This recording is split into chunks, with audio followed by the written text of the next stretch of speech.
রাজস্থানে গোলাপি শহর জয়পুরে উড়ল বাংলার বিজয় নিশান।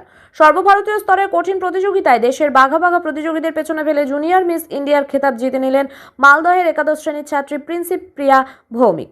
বাংলার এই কিশোরীর সাফল্যে এখন খুশির জোয়ার জেলা জুড়ে। জয়পুরে জাঁকজমকপূর্ণ এই ফ্যাশন ইভেন্টে পৌঁছানোর পথটি মোটেও সহজ ছিল না। জানা গিয়েছে, এই প্রতিযোগিতার জন্য প্রাথমিক পর্বে ভারতের 25টি রাজ্য থেকে কয়েক হাজার প্রতিযোগী অডিশন দিয়েছিলেন।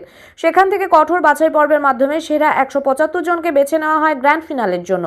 মালদহের প্রিয়া সেই 175 জনের মধ্যে নিজের জায়গা পাকা করে নেন এবং ফাইনালে 3টি অত্যন্ত কঠিন রাউন্ড পার করে বিচারকদের রায় নিজের পক্ষে আনেন। শুধুমাত্র বাহ্যিক রূপ বা গ্ল্যামার নয়, এই মঞ্চে বিচার করা হয়েছে প্রতিযোগীদের ব্যক্তিত্ব ও বুদ্ধিমত্তা। খেতাব জয়ের পর আত্মবিশ্বাসী প্রিয়া জানান, এই মঞ্চে কেবল সৌন্দর্য দেখা হয়নি, ফ্যাশন সেন্সের পাশাপাশি আমাদের সাধারণ জ্ঞান, উপস্থিত বুদ্ধি, সামাজিক সচেতনতা এবং দেশপ্রেমের মতো বিষয়গুলোকেও সমান গুরুত্ব দেওয়া হয়েছিল।